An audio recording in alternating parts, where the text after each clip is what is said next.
Hello and welcome back to the Drought-Proof Garden. It's May 10th and it's the first 90-degree day of the year here in Sacramento, the first of many, many to come. I'll actually have to get my shade cloth up pretty soon to keep everything somewhat protected. I'll probably do that over the weekend. Anyway, what I have today is a chronicle of a little project I recently undertook to build a front yard vegetable garden. It's a project I've been meaning to do for a few years now, but I've been very tied up building my backyard gardens. So without further ado, here's what I did. So here's the space I'm working with as something of a blank slate. Up until about 2 years ago, the focal point of this area was this beautiful old ornamental plum tree that was really nice in the spring when it blossomed. Unfortunately, that blew down in a storm 2 years ago and had to be removed. Since then, the area has sat like this, a green, weedy area in the winter, and a brown, barren landscape in the summer. Step one, of course, was to start digging. I'm doing a narrow strip garden that follows the curvature of this concrete border that was installed by previous owners for reasons unknown, and I'm going for something of a horseshoe-shaped garden here. The digging is really just because I don't have a rototiller. My soil is heavy in clay, so I know that I'm going to have to mix in as much organic matter as I can find. I went down about a foot and then chopped and churned the soil at the bottom of the trench just to soften it up a little bit before I started adding any organic matter to soften up this clay soil a little bit here. As I refilled my garden trench, I layered in as much of my homemade compost as I had on hand. The idea is that if you mix enough organic matter with clay soil, it softens and becomes something more akin to loam, which is great for plants. Apologies for my shaky camera work. I was holding the camera in one hand and the shovel in the other while I did this. I had a pair of half-barrel planters that I didn't really have room for anymore in the backyard garden, so I decided I was going to knock the bottoms out of them and place one at either end of the horseshoe shape area. Knocking out the bottoms might not have been 100% necessary, but I do like to give roots as much depth as I can. And also, anytime I get to smash something with an axe, I'm a pretty happy guy.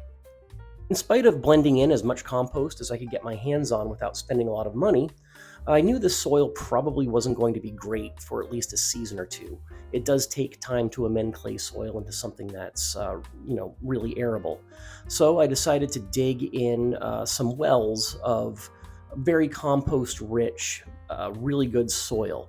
And that was just a matter of digging maybe 1 foot wide by 1 foot deep holes, which I filled with a better quality soil than was surrounding it. The spacing between these wells for the squash is about 3 feet. I'm planting a bush variety butternut squash in these.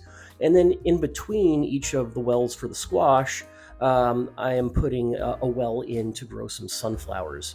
I just love sunflowers, and I find that they often do well in soil that isn't the greatest.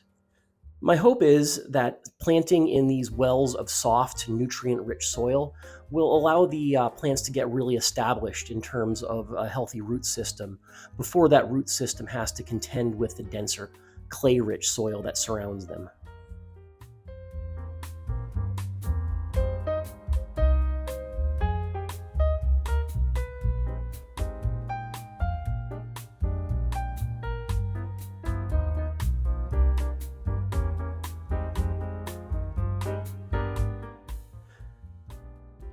Here are all of my wells in place.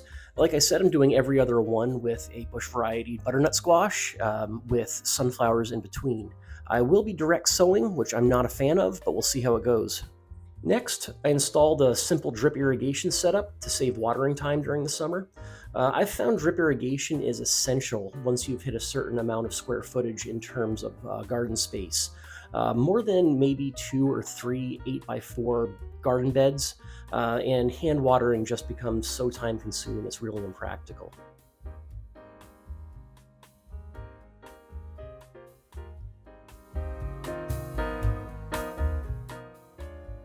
Now it's time to mulch everything. I decided to mulch with alfalfa hay, so this is a good time to issue a bit of a retraction regarding this practice. I settled on alfalfa hay this year, reasoning that because alfalfa will be killed by the same broadleaf persistent herbicides that have contaminated many vegetable gardens over the last few years, that alfalfa hay would be a safe bet for a good mulch that will compost down fairly quickly. What I didn't realize at the time is there is something called alfalfa mosaic virus that can spread to a wide variety of vegetable plants. So I haven't had a problem with that so far, but in the future, I'm not going to be rolling the dice on alfalfa hay for fear of, giving my entire garden a viral disease. Not sure exactly what I'm going to use in the future, but it's not going to be alfalfa hay, that's for sure. Sometimes it feels like there's really no winning when it comes to contaminants and diseases. All right, we're getting closer. Everything is mulched and the half barrel planters are in place with some serrano and cayenne peppers in them. Also, that blue bed that you see in the background, that blue planter, I didn't have room for that in the backyard anymore either. So I positioned it out front with an extra black futsu squash in it that I didn't have room for my primary squash bed. I knew that leaving my mulch hay exposed would result in it blowing away within a week, so I pinned everything down under a layer of inexpensive burlap that I ordered in. Prior to pinning down the burlap, I made sure to put blocks of wood over my compost wells so I would know where to cut holes before planting. All right, now we're ready to plant. Here I've cut the holes in the fabric over the wells of compost that I dug in earlier, and it's really starting to feel like the project is coming together and that the end is in sight. Here's my seed selection for this space. Burpee's butterbush squash, one of my favorites, in between which I have a nice selection of different sunflowers. I can't say that I have tremendously high expectations this first year for this new garden. It typically does take a few seasons to amend poor soil to the point where it'll really produce. But I'm happy that I finally broke ground on this project. I got everything in where I wanted it to be, and I got a start. Like I said, I had been meaning to do something with this space for a couple of years instead of just letting it lie fallow. But with all the time, money, and energy I had been spending on the backyard gardens, I just hadn't gotten around to it. In spite of all of this work, I felt I wasn't quite done with the project. I felt the space needed just a little something extra to act as a center point to tie everything together.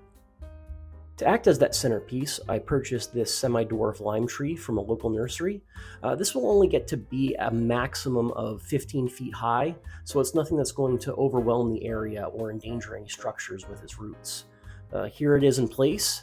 It's admittedly looking tiny and vulnerable right now, but I know from experience that citrus trees grow tremendously fast here in the Sacramento area.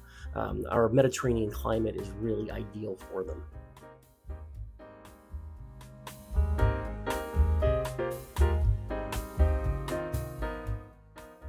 Here's everything a few weeks after breaking ground on the project. My squash and sunflowers are starting to emerge, which is encouraging. I did have a couple of dead zones where the seeds didn't germinate, so I'll have to fill in, with something. But I had a really high germination percentage, actually, which I typically don't get when I direct sow. So that's a really good start. I'm actually not 100% done with this project. As my budget allows, I do want to add a metal edging to that mounded garden, that horseshoe shape there. That'll just add some extra definition to the space and also do a little better job of holding things like mulch and amendments. I'll also have to take care of the sad remains of that poor plum tree at some point, get rid of the stump, ideally without spending $80 to $100 a day on a stump grinder that I would probably have no business operating. I'll be curious to see how this new low-cost garden produces during year one, and I hope that some of you watching will check back in a few months to see how it's going. I don't have tremendously high hopes, but I could be surprised.